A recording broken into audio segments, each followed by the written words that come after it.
વિદ્યાર્થી મિત્રો, ધોરણ 10 અને 12ની પરીક્ષા માટે આપને ખૂબ ખૂબ શુભેચ્છાઓ।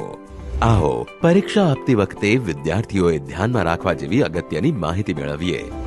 વિદ્યાર્થીઓ પરીક્ષા કેન્દ્રમાં પ્રવેશ કરતી વખતે પ્રવેશપત્ર હાથમાં રાખો, જેથી પ્રવેશ મેળવતી વખતે ચકાસણી કરવામાં સરળતા રહે।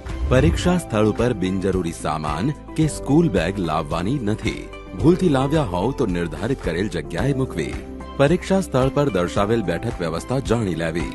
પરીક્ષા સ્થળ ઉપર મોબાઈલ કે કોઈ ઇલેક્ટ્રોનિક ગેજેટ લઈ જવું પ્રતિબંધિત છે। તેમ છતાં આપની પાસે ભૂલથી મોબાઈલ કે ઇલેક્ટ્રોનિક ગેજેટ રહી ગયેલ હોય તો કેન્દ્ર પરના સ્ટાફ પાસે પરીક્ષા ખંડમાં પ્રવેશતા પહેલા જમા કરાવો।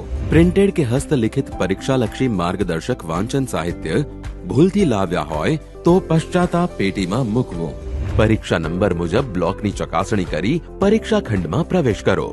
પરીક્ષા ખંડમાં આપવામાં આવતી સૂચના કાળજીપૂર્વક સાંભળો। દરેકને મુખ્ય જવાબ વહી મળી જાય ત્યાં સુધી શાંતિથી બેસવું।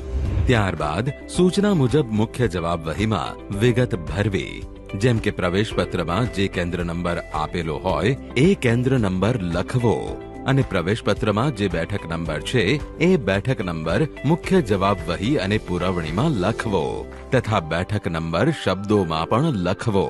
વિદ્યાર્થીઓએ સહી અચૂક કરવી। ત્યારબાદ વિષયનું નામ અને કોડ નંબર, પરીક્ષાની તારીખ અને જવાબની ભાષા લખવી।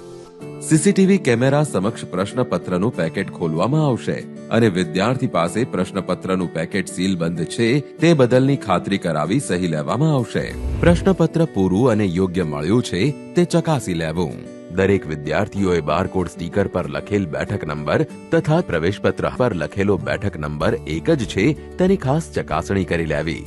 પરીક્ષા દરમિયાન આપના પ્રવેશપત્ર પર નિરીક્ષકની સહી કાળજીપૂર્વક કરાવી લો। મુખ્ય જવાબ વહી અને પુરવણી મળ્યાના પત્રક પર સહી કરવી। પરીક્ષા દરમિયાન સમયની માહિતી આપતા બેલને ધ્યાને લઈને જવાબ લખો। 10 મિનિટ બાકી હોવાનો બેલ વાગે ત્યારે પુરવણી જોઈતી હોય તો લઈ લેવી અને દોરાથી મુખ્ય જવાબ વહી અને પુરવણી બાંધી દેવી તથા સરવાળો કરી તેની સંખ્યા લખી દેવી।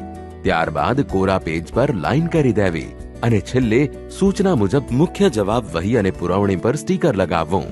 પરીક્ષા પૂર્ણ થયાનો બેલ વાગે એટલે બધા વિદ્યાર્થીઓએ લખવાનું બંધ કરવું અને ખંડ નિરીક્ષક બધાની જવાબ વહી લઈ લે ત્યાં સુધી શાંતિથી પોતાની જગ્યાએ બેસવું।